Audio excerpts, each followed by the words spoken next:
Esto es otro podcast progre de Abrazo Grupal. Un espacio de opinión, reflexión y debate sobre la política y todas aquellas cosas que nos afectan. Que ni te sorprenda, aquí encontrarás la opinión más progre del momento. Acompáñanos. Hola a todos, a todas, a todos quienes nos acompañan una semana más en otro podcast progre, ya nuestro 5º episodio, y hoy por primera vez estamos solos tú y yo. Andrés, ¿cómo estás? Bien, Luis, pues emocionado de todo lo que tenemos que discutir hoy acá en otro podcast progre, y pues también muy contento de los comentarios que nos han hecho llegar, pues del contenido, de sugerencias de temas, de los que les gusta. Pues bueno, pues estamos contentas de estar por acá, y sigan ahí haciéndonos llegar sus comentarios y recomendaciones, y pues también corriendo la voz de otro podcast progre. Sí, si hay un tema que les gustaría que platicáramos, una persona que quisieran que invitáramos, etcétera, nosotros con todo gusto hacemos todo lo posible para que estén. Tenemos ya varios invitados emocionantes en mente, entonces esperamos que en los próximos episodios puedan escuchar cada vez más voces.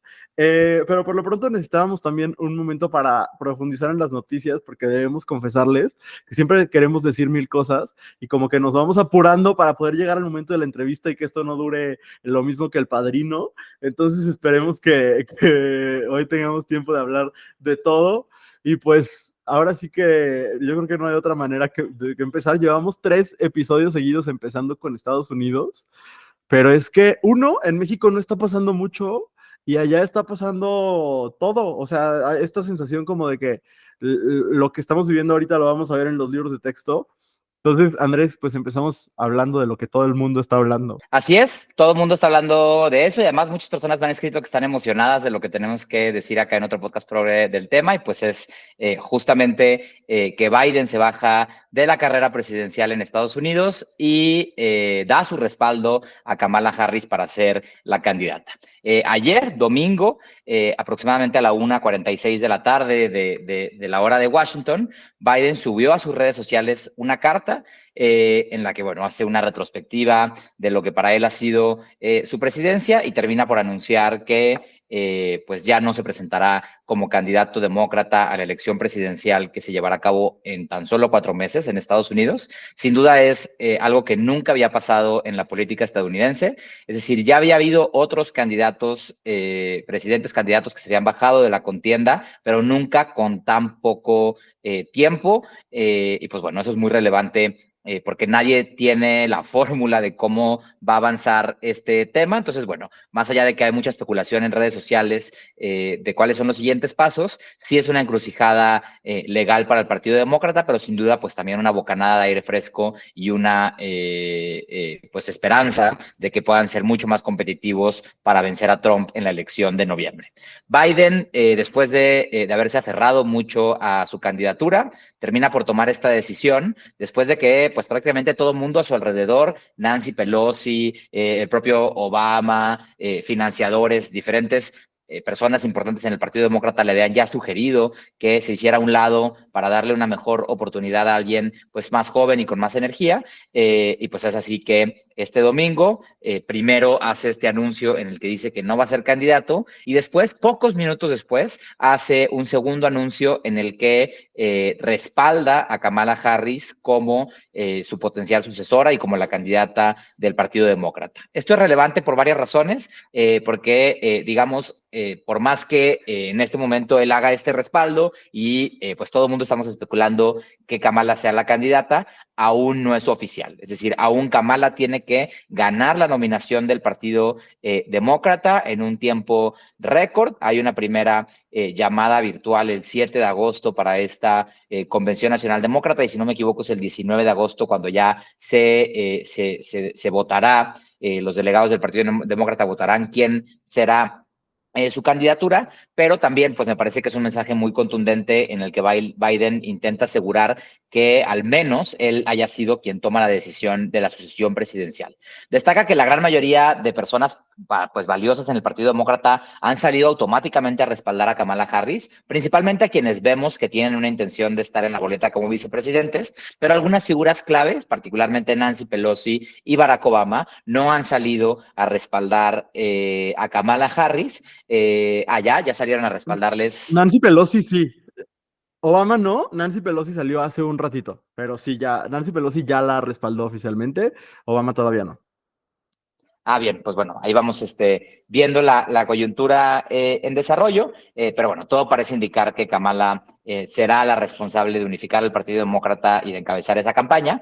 Que bueno, hay pues, buenos escenarios, ¿no? De lo que esto significa. De entrada, creo que el timing, más allá de todas las personas que pueden pensar que Biden se tardó mucho en hacer este anuncio, a mí me parece que dentro del escenario en el que estaban, escogieron un muy buen timing porque, digamos, Trump tuvo dos de los grandes momentos de exposición mediática que te da una contienda presidencial la semana pasada, que es tanto el nombramiento de quién va a ser tu vicepresidente como la nominación por parte de tu partido. Digamos, eso hace que la prensa esté hablando de ti, tengas como mayor exposición. Y esos dos hitos de comunicación de la campaña republicana quedan completamente sofocados frente a la coyuntura histórica que es la renuncia de Biden y el nombramiento de Kamala Harris. Hoy nadie está hablando de quién es Vance, el vicepresidente de Trump, sino todo el mundo está hablando de quién es Kamala Harris, de cuál es su trayectoria y de lo que esto significa para el Partido Demócrata.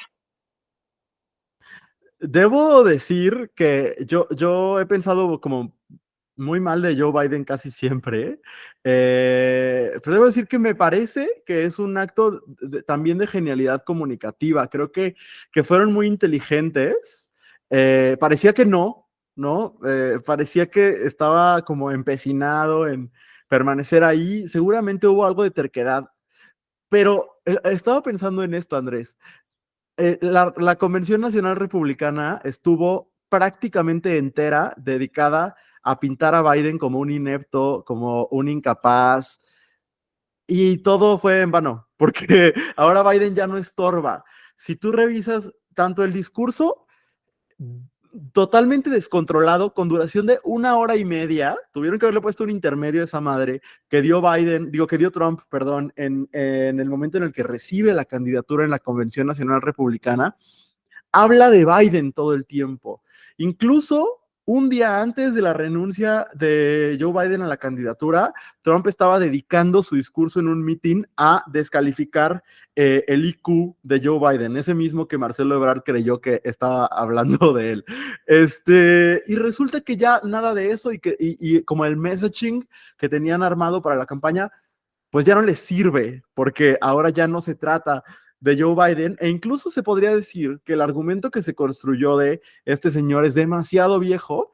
Ahora quien le aplica más en esta contienda, pues es a Donald Trump, porque esta señora Kamala Harris tiene 59 años, es excelente oradora, y vaya, creo que es evidente que hay gente que está asustada dentro del Partido Demócrata, digo, perdón, dentro del Partido Republicano, y me parece claro porque es muy claro que se despertó un entusiasmo que no se había despertado en mucho tiempo en el Partido Demócrata, ¿no? 81 millones de dólares recaudados por la campaña de Kamala Harris en 24 horas. Me parece que es un récord.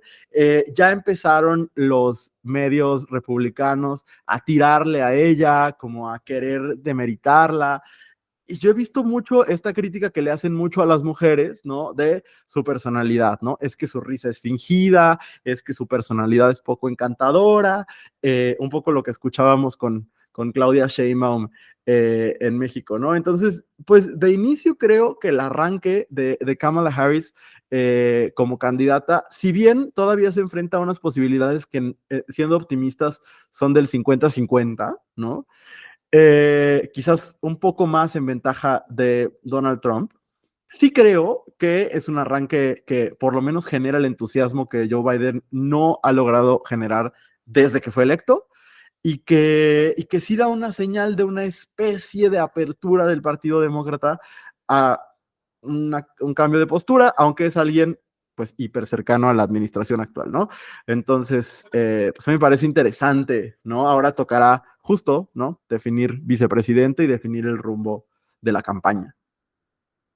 Sí, tú mencionas justo que, digamos, Kamala arranca en una posibilidad 50-50, ¿no? Algunas encuestas le dan un poquito de ventaja a ella, otras encuestas le dan un poquito de ventaja a Trump. La diferencia es que Trump tiene pues ya muchos años en campaña y Kamala realmente no ha salido a hacer su campaña presidencial, ¿no? Digamos, si bien el universo de votantes de Trump puede estar en su límite superior, sí Kamala tiene más margen, ¿no? Para salir a convencer personas que hoy no reflejan las encuestas y que sin duda arrancar su campaña presidencial en un 50% de posibilidades de triunfo, me parece un escenario muy positivo para eso, ¿no? Creo que todos sabemos que Kamala Harris es actualmente vicepresidenta de Estados Unidos, pero me gustaría darle un poquito de contexto a su trayectoria porque ahí vamos a encontrar algunas claves de cuáles pueden ser las narrativas de su campaña, ¿no? Kamala Harris, de entrada, ¿no? Me parece que encarna el sueño americano, ¿no? Es una persona, hija de personas migrantes, ¿no? Con un contexto de discriminación y de minoría étnica y racial, una mujer racializada, una mujer negra, que además tiene ascendencia sudasiática, digamos, tiene estas diferentes interseccionalidades en su identidad que pues han relucido a lo largo de su carrera política, pero que además pues se construyó una reputación como una gran abogada, ¿no? Es una abogada que estudió en una universidad en Washington enfocada en hacer que personas afroamericanas tuvieran acceso a una educación de calidad y en 2009, entre 2009 y 2011 fue fiscal de San Francisco, en California, y después de 2011 a 2017 fue fiscal del estado de California, ¿no? Una de las primeras mujeres negras en ocupar, pues, uno de estos cargos que son muy importantes. Esto le dio muchísima visibilidad como fiscal, inclusive creo que el Partido Republicano y sus contendientes políticos también en su aspiración a la presidencia en 2021 han puesto sobre la mesa que ella como fiscal abusó de la mano dura de la ley y el orden, ¿no? Y que eso pues, puede ser un poquito contraproducente con un sector muy progresista que hoy parece ser el principal target de su campaña, ¿no? Si bien quienes celebran que sea una mujer afroamericana, que sea una mujer que apoya los derechos LGBT y de las mujeres, pues son también esas voces que están, por ejemplo, cuestionando la labor policial en Estados Unidos, ¿no? Pero sin duda creo que es muy importante su trayectoria como fiscal, porque ya se ha dejado de ver o ya se ha mencionado mucho en esta campaña que va una fiscal contra un criminal, ¿no? Trump ha estado peleando en tribunales los últimos meses, pues un montón de diferentes temas relacionados con su administración y con la comisión de un montón de delitos, y Kamala tiene una forma narrativa, argumentativa de confrontación formada en tribunales. Entonces, a mí me emociona muchísimo ver los debates presidenciales de Kamala y Trump, porque creo que ella va a ser muy superior y va a tener algo que Biden no tenía, que es la capacidad de cuestionar o desenmascarar la falsa retórica que Donald Trump utiliza en ciertos temas, porque pues tiene, ¿no? esta capacidad argumentativa que solo una posición como la que tuvo de fiscal te da. Sí, habrá que ver si Trump acepta debatir con ella, ¿no? Porque acordémonos que a Trump no le gusta seguir las fórmulas, ¿no? Yo creo que si aceptó el debate contra Joe Biden es porque se veía venir el escenario desastroso. Quizás no esperábamos que fuera tan desastroso como lo fue, ¿no? Pero pues ojalá acepte debatir con ella. Creo que sería televisivamente incluso un espectáculo interesante. De nuevo, es una mujer con una capacidad discursiva muy alta y que ha sido un poco enterrada por esta administración, ¿no? O sea, se le hizo un encargo de encargarse de los asuntos migratorios al inicio de la administración, después como que se le distanció de ese encargo también. No sé si se acuerdan, incluso vino a México, se encontró con el presidente López Obrador en algún momento. Yo aquí pienso varias cosas, ¿no? A mí la figura de Kamala Harris me recuerda un poco como a la figura de Omar García Harfuch en México, ¿no? Esta persona que está inmersa en un movimiento de izquierda, o sea, evidentemente la izquierda estadounidense es una cosa rarísima que tiene muy poco de izquierda, ¿no? Pero bueno, es la izquierda de allá, que se rodea y que tiene ciertos ideales progresistas, sobre todo encauzado hacia las libertades, pero que su principal característica de los dos es la mano dura, ¿no? Como fiscal se le critica mucho el haber específicamente tenido una actitud bastante autoritaria respecto al uso recreativo de la marihuana, y como por haber perseguido a usuarios de drogas en aquel momento.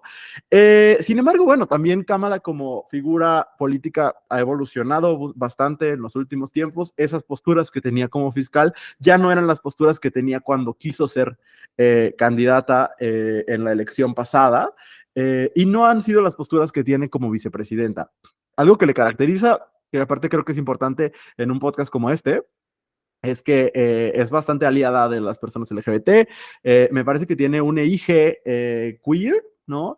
Y se la pasa invitando drag queens a la Casa Blanca, ha sido uno de sus hobbies, ¿no? Es una mujer que tiene un compromiso, y creo que algo que es bien importante, porque va a ser clave en esta carrera por la presidencia, es que tiene un compromiso tajante con el aborto, que es el tema de guerra cultural que va a marcar esta elección. Recordemos que Trump, con las designaciones que hizo de ministros de la Corte, pues pudo tumbar el Roe v. Wade y por lo tanto quitar esta protección al derecho de las mujeres y personas gestantes a decidir sobre su cuerpo allá en los Estados Unidos, ¿no? Entonces, la promesa de la campaña de Joe Biden, que sé que heredará Kamala Harris, es la promesa de reinstaurar Roe v. Wade como lo que llaman the law of the land, ¿no? Como la ley de esa tierra, de ese país.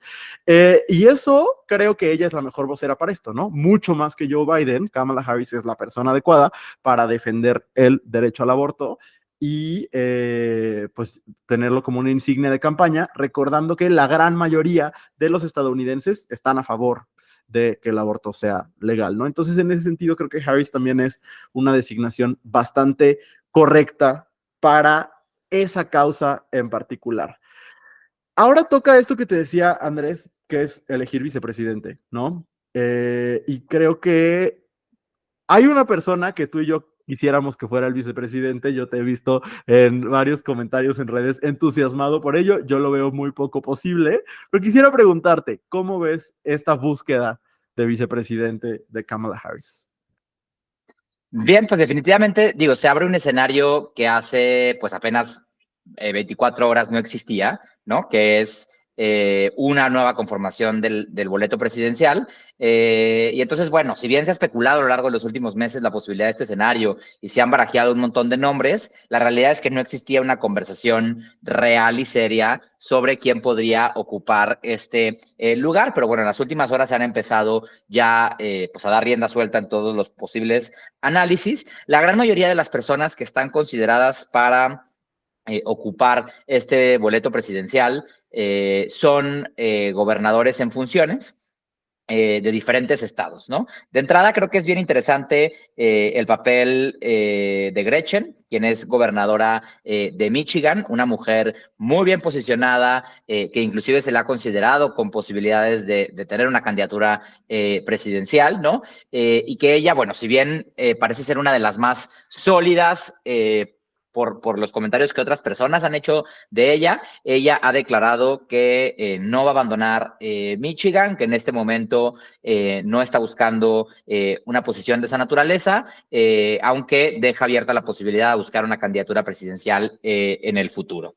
Y que la realidad es que veo un escenario poco probable en el que se decida que la compañera de fórmula sea otra mujer, ¿no? En ese sentido, bueno, los nombres que suena mucho Josh Zafiro, quien es gobernador de Pensilvania. Un poco, para entender un poco cómo se toma esta decisión, no es una decisión que se va a basar en popularidad per se, digamos, popularidad nacional, sino que es un tablero de ajedrez muy fino en el que se tiene que analizar ciertos contextos. ¿Cómo funcionan las elecciones gringas? Que es muy diferente de cómo sucede aquí en México. La presidencia no se decide por voto directo, ¿no? En México sumamos el total de votos y ese es el resultado electoral. En Estados Unidos hay una cosa que se llama colegio electoral, que se integra a partir de delegados que manda cada estado. ¿Cuántos estados manda cada delegado? No es una fórmula que se haga por número de población. Entonces, el voto de cada estadounidense vale distinto según el estado en el que viva, porque ese número de delegados principalmente se definió cuando los estados se anexaron a Estados Unidos, ¿no? Recordemos que, digamos, Estados Unidos inició con las 13 colonias, que son los 3 estados del noreste, y a lo largo del siglo XIX, pues se fue expandiendo hacia el oeste y hacia el sur, en parte de México, ¿no? Y entonces, conforme se negociaba la anexión de esos territorios, pues se negociaba qué peso iban a tener en las decisiones que se tomaban en Washington, ¿no? Con este voto electoral. Entonces, la decisión va a estar más enfocada en quién puede modificar el tablero del colegio electoral y no tanto del voto popular, y es por eso que suenan con muchísima fuerza los gobernadores demócratas que ganaron elecciones muy cerradas en estados que no son ni demócratas ni republicanos, ¿no? En Estados Unidos está muy claro cuáles son los estados demócratas, ¿no? California, bueno, toda la costa oeste, que es muy progresista, el noreste, ¿no? Son estados donde hay voto duro demócrata. Hay estados, pues, que le llaman los estados rojos, que son los estados republicanos, muy conservadores, donde siempre ganan los republicanos, como por ejemplo, pues, Florida, Texas, aunque ese margen se ha ido cerrando, entre otros. Y hay estados que les llaman, pues, de flip o de switch, ¿no? Que son justamente los estados que han definido las elecciones presidenciales en el pasado y que en las últimas elecciones los demócratas ganaron muchísimo terreno en algunos estados como Pensilvania, como Carolina del Norte, como Kentucky y como Arizona. Entonces, el gobernador de Kentucky, Andy Beshear, está posicionado como un sólido candidato. Y también el Josh Shapiro de Pensilvania, que ya mencionaba, y estos dos son relevantes porque ambos, antes de ser gobernadores, fueron fiscales. Entonces, pudiera ser que si la decisión de apostar por Andy o por Shapiro fuera apostar por ellos, ¿no? Tendríamos un ticket presidencial de fiscales contra el criminal de Donald Trump, ¿no? Las otras opciones, pues, son Roy Cooper de Carolina del Norte, Mark Kelly de Arizona y, por supuesto, Gavin Newsom de California. A mí me parece que Gavin Newsom, al ser Kamala la candidata, tiene, pues, posibilidades un poco más limitadas, porque no sería tan estratégico tener a dos personas de California en el boleto presidencial. Y además hay una ley que invalida si el presidente y el vicepresidente son del mismo estado. En automático los delegados de ese estado del colegio electoral están inhabilitados de votar por el presidente. Entonces, California es uno de los estados con más delegados, 50 y tantos. Sería muy poco estratégico, ¿no? Pues meterse en una encrucijada legal de esta naturaleza en una elección que sabemos que se va a pelear por todos los frentes. Y fuera de esta lista de gobernadores posicionados, que además la mayoría han sido gobernadores reelectos, es decir, que han ganado una validación de la ciudadanía y que fueron gobernadores, la mayoría de ellos, que dieron respuesta al COVID.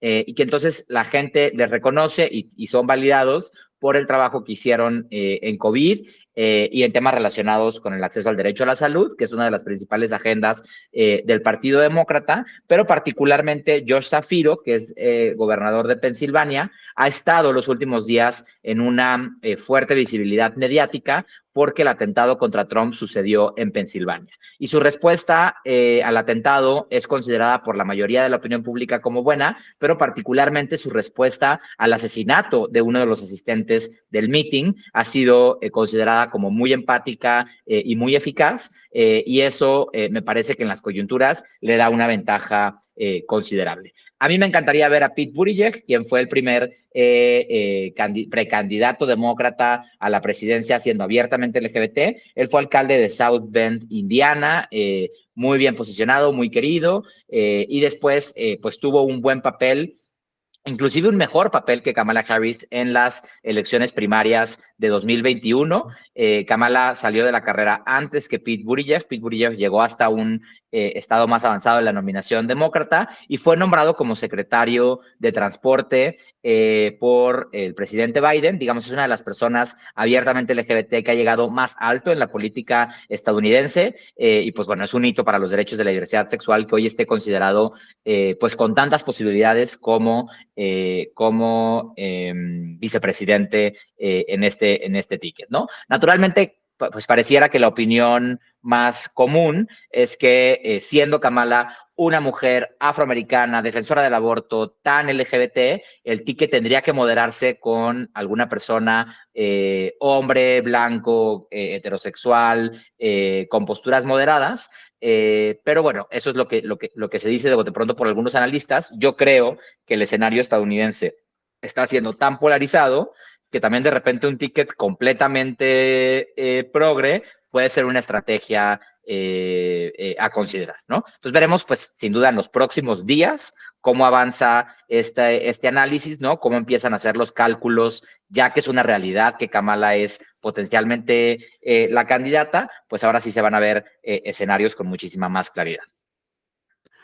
Sí, a ver, yo tengo algunas predicciones, como si fuera yo Misada Mohamed y te trajera aquí el horóscopo, pero tengo algunas cosas que según desde mi intuición no van a suceder. A ver, Gretchen Whitmer, como decías, gobernadora de Michigan, es la opción más emocionante porque es una oradora extraordinaria, tiene una imagen pulcrísima, es una mujer que tiene unos niveles de aprobación muy altos, incluso en algún momento alguien dijo, bueno, si se baja Biden, que suba Gretchen Whitmer.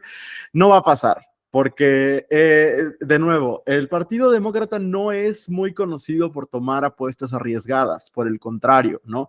Nunca le dieron la oportunidad a Bernie Sanders, yo creo que ahora sí ya no es momento de dársela, y han sido como muy insistentes en limitar al ala progresista del partido, como Alexandria Ocasio-Cortez o Ilhan Omar, que por cierto estuvieron muy alineadas con Biden hasta el final, lo cual fue interesante. Entonces yo creo que Gretchen Whitmer no va a ser porque lo que quieren es atraer esos votantes de centro que a lo mejor tienen ideas pues medio conservadoras, pero que no se sienten cómodas con un candidato extremista como lo es Donald Trump y como lo es su candidato a vicepresidente J.D. Vance. Gavin Newsom, como decías, no va a ser por lo mismito, porque es una mala estrategia, si no, ahí estaría, porque es un hombre, de nuevo, muy atractivo políticamente, pues sí, como atractivo para muchos públicos distintos. Y lamento yo coincidir contigo con que Pete Buttigieg no va a ser. O sea, es definitivamente un perfil muy atractivo para un sector del electorado, pero incluso creo que tampoco serviría para ganar al ala más progre del partido, porque a pesar de ser un hombre abiertamente gay, es un hombre bastante conservador en algunas cosas. O sea, tiene una política similar a la de Kamala Harris, como muy dura en el crimen, ¿no? Como de muy de mano dura. Se le han cuestionado algunas políticas raciales cuando fue alcalde y tiene en general poca experiencia, ¿no? Saltó de ser alcalde a ser secretario de transporte. Entonces yo coincidiría en que Josh Shapiro es como la opción, es la que de la que están más hablando los analistas, tiene 51 años y es bastante popular como gobernador de un estado columpio, de un estado bisagra, como le llaman en español. Más allá de la búsqueda de vicepresidente, yo creo que estemos teniendo esta conversación es resultado de que un entusiasmo se disparó, ¿no? Tú, antes de que empezáramos a grabar, platicábamos, tú mencionabas esto de los edits que se están haciendo de Kamala Harris con música de Charlie XCX, incluso veo que Kamala ya le dio follow a Charlie XCX en X antes Twitter, y pues va a empezar a ver estrategias nuevas, ¿no? Yo escuchaba a estos a estos hombres de Pod Save America, que fueron guionistas de los discursos de Obama, y ellos decían, es que creo que después de una elección y media como de gerontocracia, se nos olvidó de cómo en realidad son las campañas políticas. Dices, cuando tu candidato tiene el vigor y la fuerza para hacerlo, puede hacer 10, 15, 20 eventos al día, o sea, te puedes sentar en un lugar y hacer 10 enlaces en un noticiero y después hacer entrevistas de radio por teléfono y después ir a eventos y después, ¿sabes? A lo mejor ya no es lo que estábamos acostumbrados a ver en las campañas estadounidenses porque los candidatos no les daba el cuerpo para hacerlo, pero quizás Kamala pueda hacer eso, ¿no? Pueda estar en todos los eventos posibles. No solo es una mujer relativamente joven, como para los estándares de la política, creo que también es una mujer como bastante enérgica y dispuesta a cosas, ¿no? O sea, y que también creo que en realidad, a pesar de que hoy se da a conocer la decisión de Biden, bueno, ayer, seguramente ella lleva pensando esto buen rato, ¿no? Entonces, pues será interesante ver cómo Kamala Harris se convierte en candidata a partir de ya, porque aparte nadie, o sea, todos los que podrían contenderle ya la apoyaron, ¿no? Gavin Newsom ya la apoyó, Gretchen Whitmer ya la apoyó, que son como los que sonaban más. Entonces, todo parece indicar que ya no hay otra persona que vaya a ser candidata. No sé, ¿quieres agregar algo más, Andrés? Sí, digo, a estas alturas no ha habido nadie que levante la mano. Eso es una señal de que ya todo el mundo se va a concentrar en la campaña de Kamala. Como dices, creo que es una candidata con mucha más fuerza, ¿no? Había, pues ahí reportes que ella pasó ayer más de 10 horas hablando, haciendo llamadas telefónicas a los delegados electos de la convención demócrata. Son más de 4,000 delegados. Ella necesita alrededor de 1,900 para ser nombrada candidata. Digamos, eso nos habla justo pues de la capacidad de entrega que tiene ella, a diferencia pues de la que tenía Joe Biden, y que sin duda la reacción que vemos en redes sociales genera muchísimo entusiasmo, ¿no? Por fin hay contienda en Estados Unidos, ¿no? Una contienda que frustraba, que desinteresaba, que desesperanzaba por el perfil de Biden y de Trump, cambia completamente de tono en 24 horas, ¿no? Este fenómeno de Kamala is Brad me parece increíble, ¿no? Charlie XX, aunque ni siquiera es gringa, ¿no? Pocas horas después del anuncio dijo que Kamala is Brad, ¿no? Y que dijo que Brad Summer tendría que extenderse 4 años. Y me parece increíble que el equipo de campaña reaccionó de forma rapidísima, ¿no? Cambiaron un poco la imagen en las redes sociales de Kamala a la tipografía de Brad con el verde fosforescente. Vimos que un grupo de jotos que andaban de fiesta en Fire Island sacaron unas playeras de color de Brad que decían Kamala, ¿no? El mismo día del anuncio, los jotos siempre rápidos para el cotorreo. Y me parece increíble, ¿no? Que de repente pueda haber esta... pues sí, inyección de juventud, de redes sociales, ¿no? Y que contrario a lo que dicen algunos analistas desde su misoginia, a mí me parece que Kamala sí es una mujer carismática, ¿no? Sí hay un montón de contenido de su trayectoria política, pues que la hace cálida, que la hace cercana. Entonces, pues vamos a ver en los próximos días arrancar su campaña, pero lo que hemos visto en las últimas 24 horas, pues nos habla de una campaña que definitivamente va a salir con muchísima energía a buscar votos para el Partido Demócrata, y que sí, yo creo que va a haber contienda y que hay pues muchos escenarios en los que se le puede dar la vuelta al tablero electoral. De tu comentario me quedé pensando en que qué antojo ser unos jotos en Fire Island. Si alguien de ustedes nos quiere promocionar para hacer otro podcast progre en vivo desde Fire Island, nosotros felices. No, pues yo creo que antes de cambiar al siguiente tema, algo que yo diría es un comentario que he estado leyendo una y otra vez, ¿no? Kamala es parte de la administración que ha financiado un genocidio en Palestina. Eso sin duda es innegable, pero también habría que decir que Trump no ha dado señales de querer algo distinto, ¿no?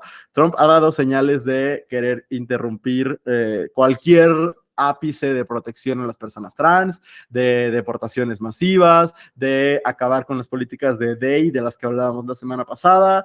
De todo eso sí ha dado señales Trump, no de querer cambiar la postura frente a Palestina. Y yo incluso creo, pensando en con quién se va a tener que enfrentar Claudia Sheinbaum y su equipo, pues que creo que es importante que Kamala Harris sea la ganadora, porque cada vez se deja ver más lo difícil que va a estar la relación entre el gobierno de una presidenta, Claudia Sheinbaum, y el gobierno de un potencial presidente, Donald Trump. Y de eso me gustaría hablar sobre lo que sucedió el fin de semana en un meeting de Joe Biden, que, híjole, es que aquí es el ejemplo perfecto de enséñale a tus tíos a usar redes sociales porque si no la cagan.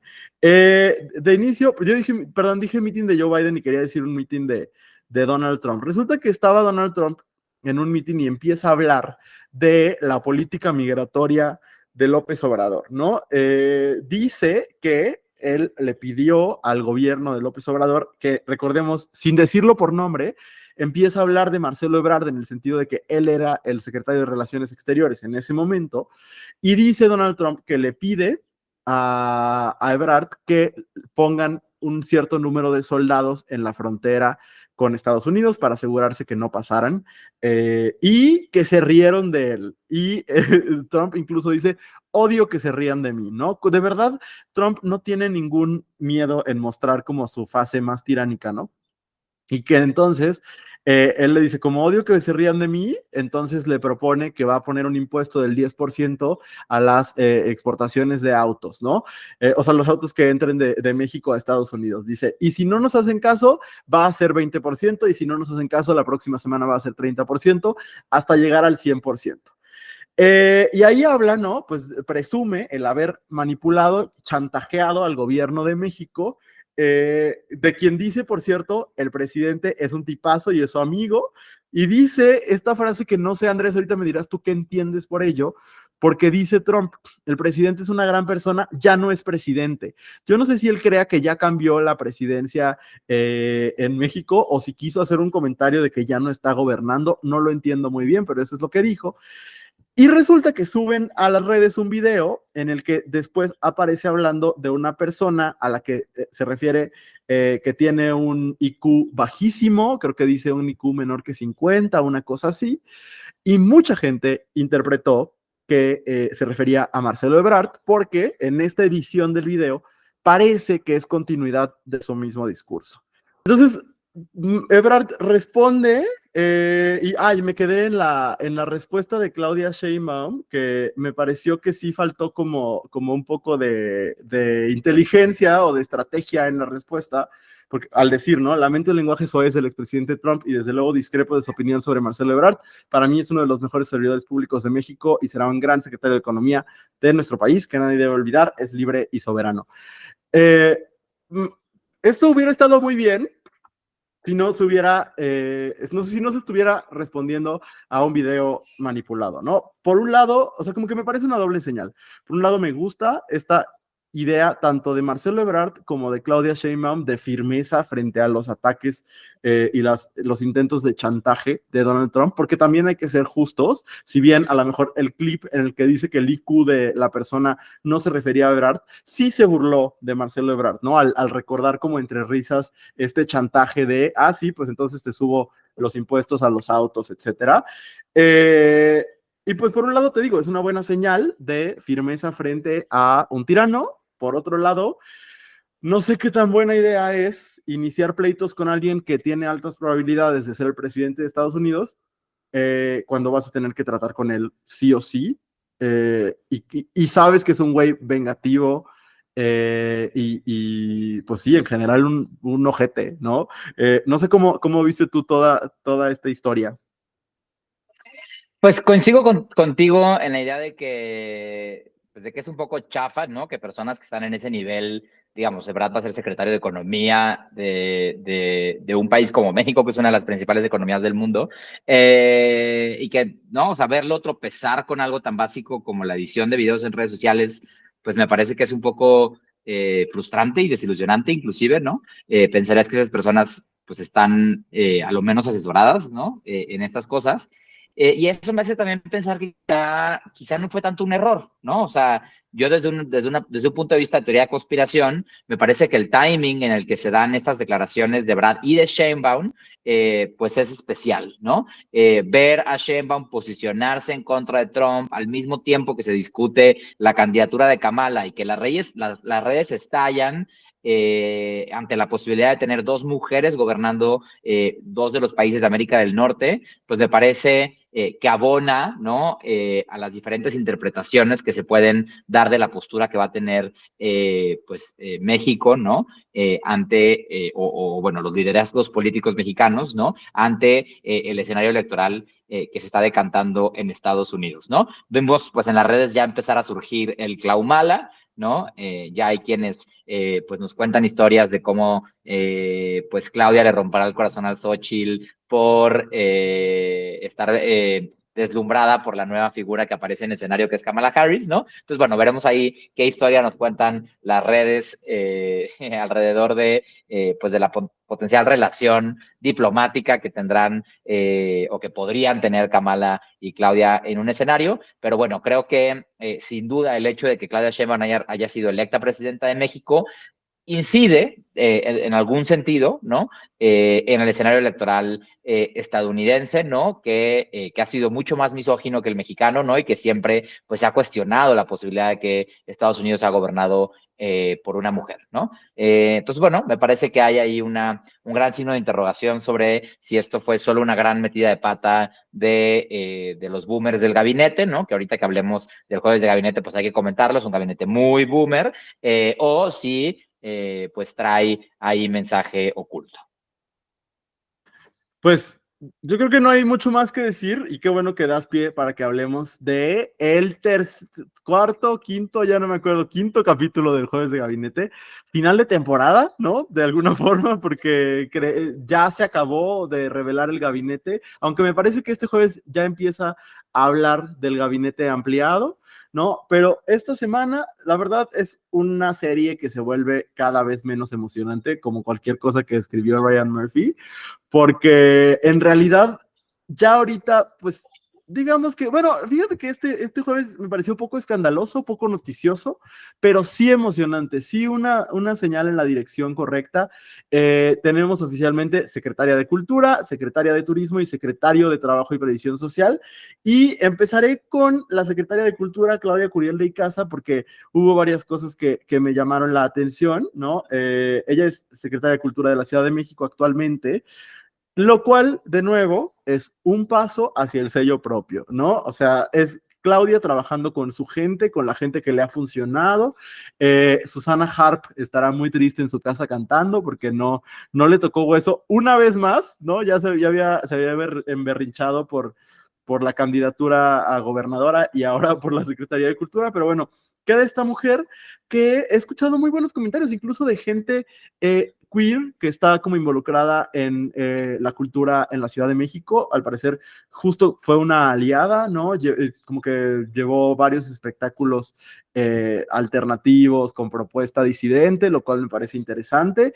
Es una mujer bastante joven y bueno, de lo que lo que a mí me pareció muy interesante es que su discurso estuvo marcado por varias cosas, ¿no? El uso del lenguaje incluyente, lo cual no se había visto en este gabinete, ¿no? Yo no he visto los discursos de todos los secretarios y ninguno había hecho uso del lenguaje incluyente, al menos desde la visibilización de las personas no binarias, ¿no? Eso me pareció bastante lindo. Y también fue un discurso muy cargado hacia el poder comunitario de la cultura, ¿no? Ojalá eso lo veamos como pues reflejado en la política cultural de este sexenio. De nuevo me preocupa que haya como ideas tan lindas y propuestas tan creativas, pero que a la hora que lleguen los secretarios a sus oficinas, abren el cajón y encuentren 3 pesos y entonces pues cómo se hace comunidad con esos 3 pesos. Pero bueno, de inicio me parece un perfil lindo. Lo mismo me pasa con la secretaria de Turismo Andrés, tú y yo hablamos mucho de la importancia de descentralizar cosas, ¿no?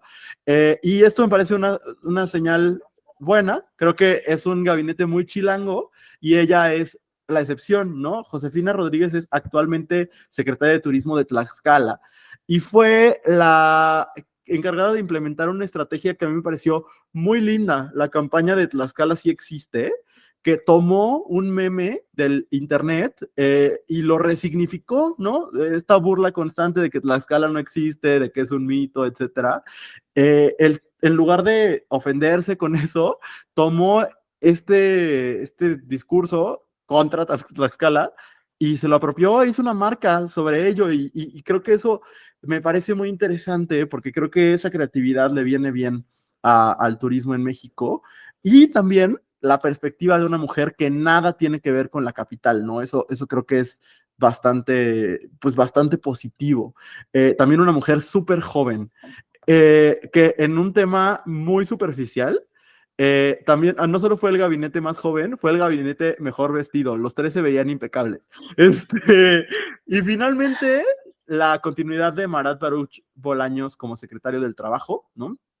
Que fue aplaudido por un montón de gente, no solo del oficialismo. Él es nuestro secretario del Trabajo actualmente, relevó a Luisa María Alcalde, es un hombre que se formó en las izquierdas, es de esos perfiles como originarios de Morena, en el sentido de no vienen de militar en otros partidos, lo cual es pues bastante esperanzador. Es internacionalista por la UNAM y es maestro de estudios latinoamericanos también por la UNAM. Entonces creo que eso, pues también como da una señal interesante y sobre todo, bueno, la política laboral de la 4T, aunque se niegan a la jornada de 40 horas que nos urge, pues sí ha sido una política laboral mucho más progresista que la de sexenios pasados, y a Marat le ha tocado darle continuidad a mí me parece, sobresaliente trabajo que hizo Luisa María cuando fue secretaria del Trabajo. Entonces, en general, pues yo veo buenas señales. Andrés, ¿cómo viste esta emisión del Jueves de Gabinete? Yo coincido contigo, por fin un poco de colágeno en el gabinete, ¿no?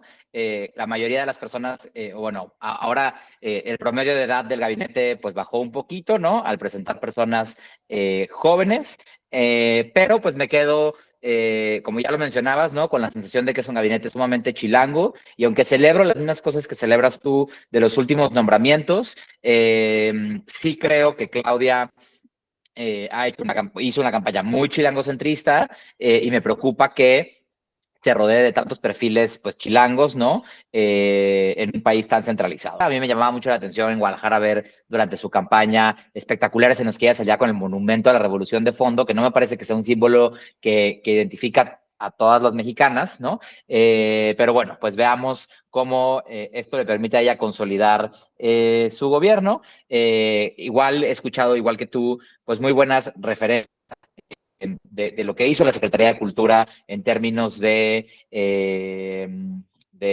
visibilidad LGBT. Entonces creo que pues ya vemos, ¿no? Que la Secretaría de Cultura pues va a ser un polo importante dentro del gobierno de Claudia Sheinbaum, que pueda posicionar temas de diversidad sexual, que si bien no hemos visto en otros miembros del gabinete, ¿no? Ya que tenemos pues toda la confirmación del gabinete, nos queda de ver alguna designación abiertamente LGBT, ¿no? No hay ninguna Secretaría de Estado que la ocupe una persona abiertamente LGBT, y sin duda creo que pues es importante, ¿no? Que la diversidad, no solo sexual, la diversidad en general de la población esté representada, esté reflejada en la integración de estos equipos de gobierno, pero pues veamos, ¿no? El resto del gabinete ampliado a quién va nombrando, ¿no? Sabemos que pues aún existe la reforma del presidente de erradicar los organismos autónomos, ¿no? Veremos si nombran a personas al frente de estos organismos autónomos o no, en los que dentro de ellos está el CONAPRED, ¿no? Recordemos que en el sexenio de Andrés Manuel López Obrador, más de 2 años el CONAPRED estuvo sin cabeza, ¿no? Tuvo una encargada de despacho, eso pues hizo que el CONAPRED perdiera la posición que se había logrado. Me parece a mí una de las grandes pérdidas del sexenio de Andrés Manuel López Obrador, y veamos, ¿no?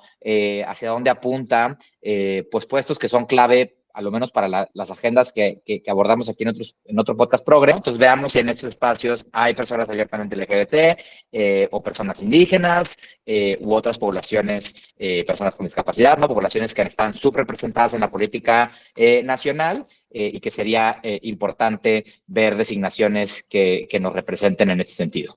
Pasando a otro tema, dejando descansar el gabinete de Claudia Sheinbaum, en días pasados se aprobó pues una de las últimas leyes que aprobará esta legislatura del Congreso de la Ciudad de México, que es la ley Paola Buenrostro, así se le denominó a esta iniciativa que se presentó en 2021 por parte del diputado Temístocles, una persona abiertamente gay que no tuvo ningún puesto de elección popular, no fue candidato a la alcaldía Cuauhtémoc como él lo quería, no fue candidato a diputado federal, y que a lo menos yo estoy esperando verle en una designación al gabinete o de la presidenta Claudia Sheinbaum. Me encantaría ver a Temístocles, una persona abiertamente gay, ocupar un espacio en la política nacional, pero a lo menos, o si no, una designación en el gobierno de la Ciudad de México. Pero bueno, dejando un poco de lado la pregunta de qué pasará con uno de los perfiles gays que tienen más visibilidad en la política mexicana, pues recordemos que él presentó esta iniciativa en 2021 y logra la aprobación pues 3 años después, en 2024,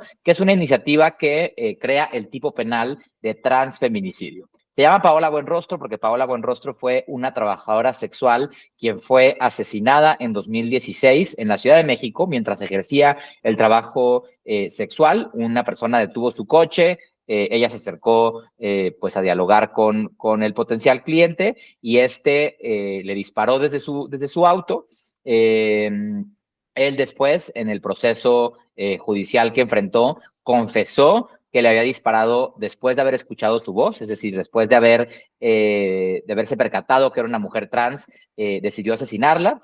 Y lamentablemente ese proceso judicial estuvo plagado de irregularidades que pusieron en libertad al asesino que fue pues visto infragante y que fue un asesino confeso y que bueno, pues por todas las irregularidades del proceso fue puesto en libertad y que bueno, por eso ha habido una lucha muy importante encabezada principalmente por Kenia Cuevas, quien era amiga de Paola Buenrostro y quien estuvo en el lugar del asesinato, que desde 2016 creo que ha cambiado la conversación sobre los derechos trans en México, el liderazgo que ha tenido Kenia a partir del asesinato de Paola, ¿no? Por ejemplo, pues una acción que a mí me parece muy linda es que Casa de las Muñecas Tiresias, que es la asociación encabezada por Kenia Cuevas, entre otros proyectos, hizo un mausoleo para personas trans en la Ciudad de México, porque uno de los temas más importantes, ¿no?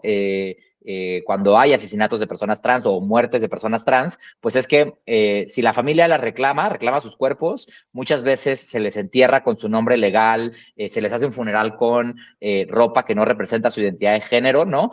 A veces hasta se les niega el acceso a sus amigas al funeral o a estos procesos, y que entonces, bueno, Kenia, para evitar que Paola fuera enviada a una fosa común, como miles de otras mujeres trans, logra que se cree este mausoleo pues para honrar la vida de estas mujeres trans que han asesinado y que sin duda menciono todo esto porque esto está reflejado en la iniciativa que presentó Temístocles, ¿no? Por un lado, no solo se modifica el Código Penal para añadir el artículo 148 ter, que habla ya explícitamente del transfeminicidio como una violencia con una carga simbólica diferenciada por la razón de la identidad y la expresión de género, sino que modifica otras legislaciones, ¿no? Por ejemplo, la Ley Orgánica de la Fiscalía de la Ciudad de México, en la que mandata a la Fiscalía a generar datos estadísticos sobre el delito de transfeminicidio.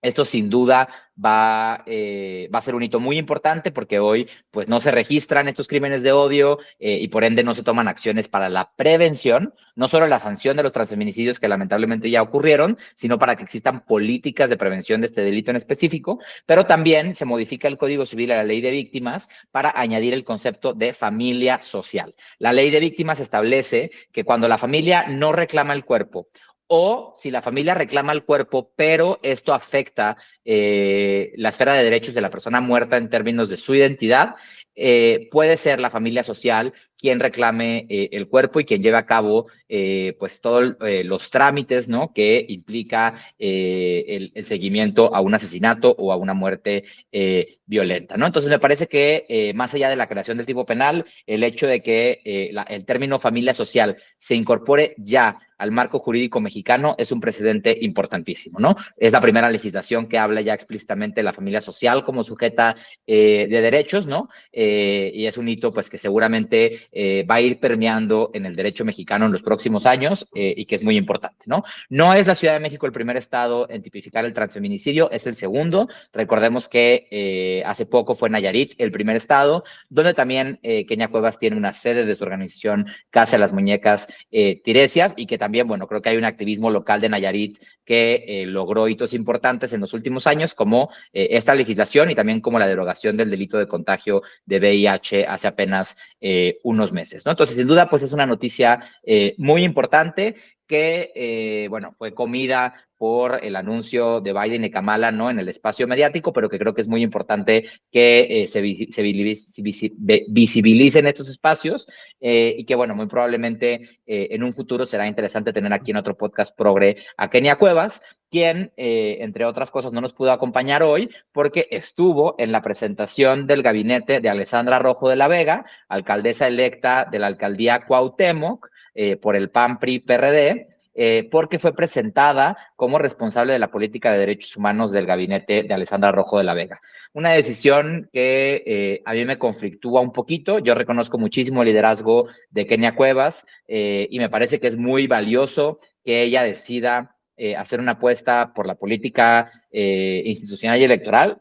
Es justamente el tipo de perfiles que a mí me gustaría ver en los espacios de toma de decisiones, pero que creo que quizá no aceptar un puesto en un gabinete local, ¿no? Con una figura como Alessandra Rojo de la Vega, puede ser un poco cuestionable, ¿no? Sí creo que desde el equipo de Alessandra Rojo de la Vega ha habido un esfuerzo contundente por hacerla, posicionarla como una aliada de la diversidad sexual, algo que celebro independientemente del partido que la haya encabezado, pero que bueno, será importante ver qué tanto margen de acción tienen figuras como Kenia en su equipo de trabajo, pues en un espacio que es importantísimo como es la Cuauhtémoc, ¿no? Sí, ojalá, ¿no? Esta apuesta de Alessandra por tener a Kenia en su gabinete implique una política progresista, nunca antes vista, de regulación del trabajo sexual, ¿no? Recordemos que en la Ciudad de México es la alcaldía Cuauhtémoc la que probablemente tiene más puntos de trabajo sexual y que espero que este nombramiento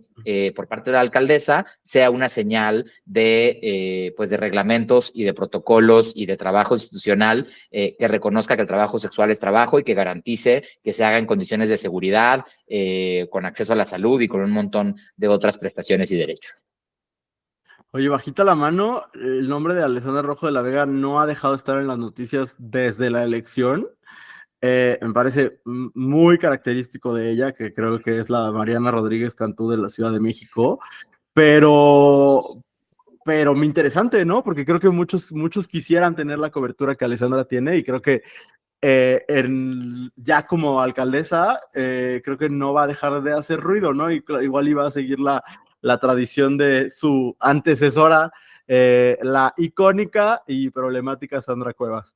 Digo, Pero, volviendo, dime.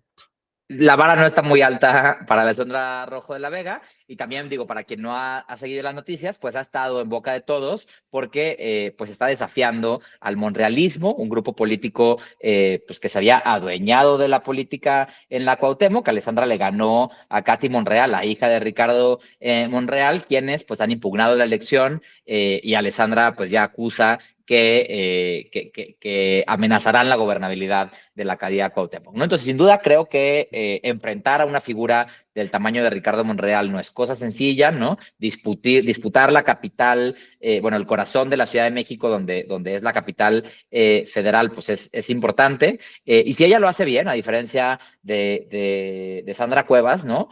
Pues estamos en la antesala de una potencial candidatura a la jefatura de gobierno por parte de un perfil como ella, ¿no? Digo, tendrá que hacer un trabajo político con los partidos que la presentaron, con el PAN, ¿no? Porque ella llega a esta candidatura como una candidata externa, ¿no? Ciudadana. Y que a veces en las trayectorias políticas, cuando alguien hace tanto énfasis en no pertenecer a los partidos políticos, lo que hace es ponerse piedras en el camino para después ser candidata por alguno de estos partidos. Entonces habrá que ver cómo ella logra conciliar su ser activista y rodearse de estas figuras, ¿no? Con un trabajo político que le dé posibilidades de una carrera política de más largo alcance. Sí. O no, o sea, si logra conciliarlo o si pasa la Pedro Kumamoto y pues sabemos muy poco de ella en muy poco tiempo. Ya veremos Pero su administración. Ajá. hay una diferencia fundamental entre Alessandra y Pedro Kumamoto, es que Alessandra sí ganó la Ganó. elección. Ajá, que no es una diferencia menor. Oye, pues nada más rapidísimo sobre la ley Paula Buenrostro, que evidentemente celebramos y que me gusta la explicación que diste de lo que implica, porque a mí también estas modificaciones a la ley de víctimas me parecen importantes, ¿no? El concepto de familia social. Y luego, justo como saliéndonos de este chilangocentrismo, pues ojalá podamos ver esto replicado en otros estados del país o a nivel federal. Vemos, a Claudia Sheinbaum se le preguntó directamente en uno de los debates y como que dijo, ay, mira, va pasando un pajarito y no dijo nada y en general Claudia Sheinbaum ha vivido un proceso contrario a la deconstrucción en el sentido de que solía ser mucho más comprometida con la diversidad sexual y como candidata a la presidencia fue O sea, si alguien tenía posibilidad de arriesgarse en lo que sea, era Claudia Sheinbaum, tenía todas las cartas a su favor, y ni así hizo pronunciamientos claros específicamente hacia las poblaciones trans, ¿no? Pues ojalá los haga ahora ya como presidenta, donde realmente no hay nada que perder.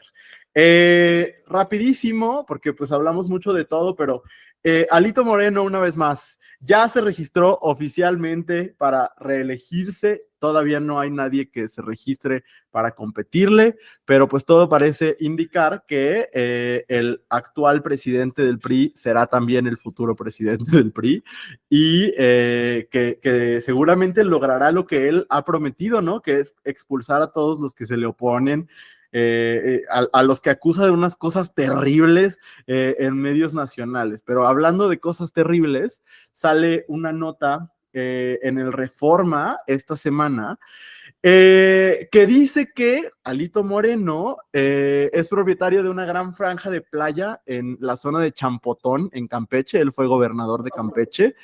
Y esta zona él adquirió a 33 centavos el metro cuadrado cuando el precio actual en la zona oscila entre los 1,250 y 1,500. Eso quiere decir que él es dueño de este terreno que compró por aproximadamente 100,000 pesos y que actualmente vale 450 millones de pesos. Pues digamos que suena un poco sospechoso y un poco extraño. No es la primera vez que se acusa al dirigente del PRI de uso indebido o de enriquecimiento ilícito, ¿no? Ha habido bastantes como acusaciones. De hecho, hace unos días el Reforma también reveló imágenes de una mansión de lujo que vale 9 millones de pesos, que también es propiedad de él, pero en el estado de Chiapas. Entonces, pues el señor que se quiere perpetuar como dirigente del PRI, pues tiene mañas de priista, Andrés. Ya lo hemos comentado en el pasado aquí en otro podcast Progress. Seguro Alito va a decir, why are you so obsessed with me? Pero bueno, Alito representa para nosotros lo peor de la política mexicana. Sin duda que se reelija al frente del PRI, me parece que pues es una señal de que el PRI seguirá perdiendo votos y ojalá algún día lo veamos perder el registro. Pero bueno, si alguien de los que nos escucha tiene terrenos de inversión con esa posibilidad de plusvalía, por favor avísenos, porque comprar en 100,000 y vender en 450 millones, pues se antoja verdaderamente, pero bueno, esto refleja la crisis de partidos políticos que tenemos en México y que además, pues bueno, se alinea a una noticia que está en desarrollo el día de hoy, que es la multa que pondrá el INE a los partidos políticos, ¿no? El día de hoy se discutía el dictamen que aprobó la Comisión de Fiscalización del INE, en el que se prevé una multa de alrededor de 1,565 millones de pesos de multa a los partidos políticos por irregularidades en el pasado proceso electoral. Evidentemente es Morena el que tiene la multa más alta, 392 millones. Pero algo que sorprende a algunos es que el segundo lugar sea Movimiento Ciudadano, a quien se le prevé una multa de 245 millones de pesos. En tercer lugar, algo que no es sorpresa para nadie, el Partido Verde, con una multa de 200 millones. Después el PRI, con 196 millones. El PAN, con 168 millones. Y por último, el PT, con 133 millones. Estas multas tienen que ver con no haber reportado gastos de campaña, con haber excedido los topes de campaña, con todo lo que tiene que ver con el uso de recursos en el proceso electoral, pero pues una de los grandes vacíos de la ley electoral es que cuando el INE cobra estas multas, tiene que reintegrar ese dinero a las arcas del gobierno federal y este lo puede gastar a discreción en lo que sea. Digamos, no es dinero que se reinvierte en la democracia, en el INE, en procesos de fortalecimiento a los partidos, sino que es dinero pues que se disuelve con el resto del presupuesto gubernamental, ¿no? Pero bueno, pues estemos atentos a ver cómo quedan estas multas, porque creo que una conversación que ya hemos tocado aquí y que seguiremos tocando, pues es que en México es muy importante observar a los partidos políticos, que son instituciones que financiamos todos con dinero público, pero que hacen pues barbaridades y marranadas como la que hoy nos regala Alito Moreno en su casa con alberca y todos los trucos.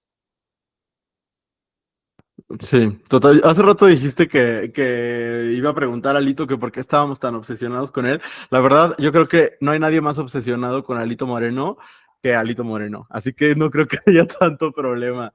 Pero bueno, pues la buena noticia, hoy diría más que buena noticia, el chismecito de buenas vibras del día de hoy, Andrés.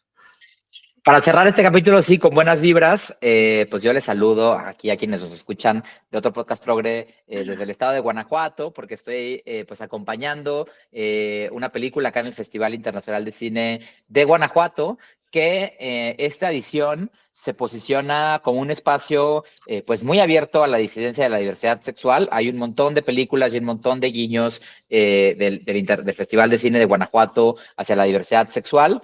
De entrada, bueno, el premio fue dado a Arturo Ripstein, quien fue director de muchas películas, pero entre ellas El lugar sin límites, una de las primeras películas en los 70s que aborda problemáticas de diversidad sexual, ¿no? Justamente vinculándolo con el tema de la ley Paola Buenrostro. El lugar sin límites es una película sobre un transfeminicidio en 1979, ¿no? Me parece que es un hito importante, pero se estrenan películas como La Riera, una película que habla pues de un amor entre mujeres en la época de la Revolución Mexicana.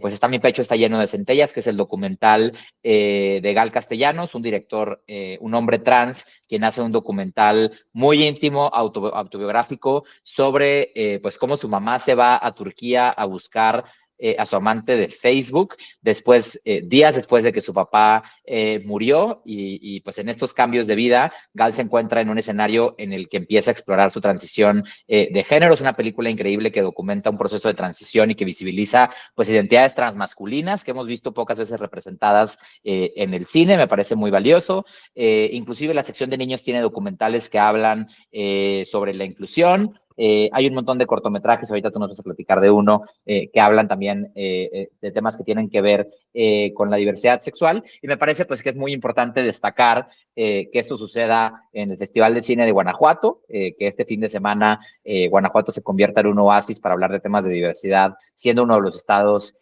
más conservadores. Creo que en los últimos años ha habido pues, avances muy importantes acá en Guanajuato. Hace apenas unas semanas se dio a conocer que las personas trans podrán acceder a su derecho a la identidad por vía administrativa, por el trabajo de litigio estratégico de algunos activistas. Sabemos que la próxima gobernadora, Livia, está obligada a crear una dirección de diversidad sexual, porque así lo establece la ley de diversidad sexual que aprobó el Congreso, y pues que bueno, creo que es muy importante que espacios culturales como el GIF, a través del cine, ¿no? Abonen la visibilidad de estas temáticas y estas problemáticas. Entonces, el Festival de Cine va a estar todavía toda esta semana en San Miguel de Allende y el fin de semana en Irapuato. Si usted nos escucha desde Guanajuato, entre a ver el programa y dése una vuelta para ver estas películas y apoyar al festival, porque solo si asistimos a estos espacios es que pueden seguir creciendo como espacios de resistencia y de contracultura importantes. Sí, total. Yo estuve, nada más para complementar, yo también estuve en el estreno de la película que tú acompañas, de Mi pecho está lleno de centellas. Terminé muy conmovido y muy impactado. Ya no lo pudimos platicar porque salí corriendo porque no había comido. Pero de verdad, si usted tiene la oportunidad de ver alguna proyección de este documental en alguna parte del mundo, de verdad, hace mucho que no veía un documental que me conmoviera de esa forma. Es una belleza, de verdad es una belleza. O sea, discursivamente, evidentemente empata con nosotros, pero cinematográficamente me fascinó. De verdad, estoy a la fecha muy impactado por lo que vi. Yo quisiera decir que el Festival Internacional de Cine de Guanajuato, aparte, ha sido bastante golpeado por las autoridades estatales, entonces que sobreviva, pues también es consecuencia del trabajo de Sara Hodge, que es la directora del festival, y del equipo de Sara, que yo los conozco bien porque colaboré en el festival hace algunos años. Y son muy, muy, muy chambeadores. Entonces me gusta que el festival exista. Creo que es un festival que ha disminuido en tamaño por estos golpes que ha recibido, pero que resiste, ¿no? Y me gustó ver que había funciones llenas, ¿no? Yo soy el hermano más orgulloso porque mi hermana Elsie Ruiz estrenó un documental, yo lo vi hace tiempo, ¿no? Que se llama Pura Morra y es sobre las mujeres en el punk, ¿no? Como esto de la disidencia femenina. Pues nada, si ustedes tienen la oportunidad de verlo también, todavía falta una proyección, me parece que la de Irapuato, la de San Miguel fue hoy. Y es un documental que también me parece como muy, muy valioso. Es un documental corto que es parte de la Selección Guanajuato y en la Selección Guanajuato hay varias producciones interesantes. Tuve, justo porque fui a ver el estreno de mi hermana, vi otros cortos que también me parecieron muy... unos más que otros, pero me pareció que hay bastante prueba del talento guanajuatense que es muy, muy nutrido. Y pues nada, les recomiendo que vayan al Festival de Cine de Guanajuato si tienen oportunidad. Y en general, pues que si hay un festival de cine en sus ciudades, pues aprovechen. Andrés, hay que hacer un episodio sobre cine. Un día descansamos de hablar del gabinete y hablamos de películas y así, porque de películas progres. ¿Quién será una persona que sepa de cine y sea muy progre para hablar de películas progres? Hay que pensar. Si ustedes tienen alguna recomendación, pónganlo ahí en los comentarios. Y seguramente se logra. Sí, me encanta la idea de que hablemos de cine progre, porque bueno, además me parece que el cine es una herramienta muy potente, inclusive para incidir en política, ¿no? Porque bueno, pues permite conocer otras realidades quizá que no conocemos de primera mano. Y pues bueno, igual que tú, me sumo al reconocimiento del equipo del Festival de Cine de Guanajuato. Y bueno, como lo dijimos en el arranque de este podcast, este es un podcast hecho fuera de la capital y es muy importante que visibilicemos, que acompañemos, que asistamos a estos eventos, porque no se resiste solo en la Ciudad de México, ¿no? Aquí también hay grandes espacios de resistencia queer y pues celebramos muchísimo que este fin de semana sea Guanajuato el epicentro de esa resistencia. Olvidamos mencionar que también está en exhibición este documental que se llama Trans México, que es un documental pues que sigue a Lady Tacos de Canasta, a Kenia Cuevas y otras figuras que han sido muy importantes para el activismo trans. Así que bueno, pues qué bonito ver estas conversaciones sucediendo en todo el país. Ahora voy a reaccionar con mis paletas cada vez que me guste una nota. Es que me acordé que tengo esto que me dieron una vez en las oficinas de Meta. Entonces, si me gusta, haré esto y si no, diré está de risa. Esas son mis dos emociones el día de hoy. Pero, Andrés, muchas gracias. Yo solo quería aprovechar el espacio porque nunca lo hago para decirles que si les gusta este espacio, bueno, primero que si les gusta este espacio, ya saben, suscribirse, like, reseña positiva, lo que les permita la plataforma en la que están viendo esto, pero también que si les gusta el trabajo de Abrazo Grupal, Resistencias Queer, nuestro libro está a la mano en cualquiera de las librerías de México. Está agotada en muchas librerías, pero todavía hay en existencia en la bodega, entonces si ustedes van y la piden, lo vuelven a distribuir o por Amazon llega como muy fácilmente. Andrés, muchas gracias por este episodio. Gracias a ti y nos vemos el próximo lunes, misma hora, mismo canal. Adiós.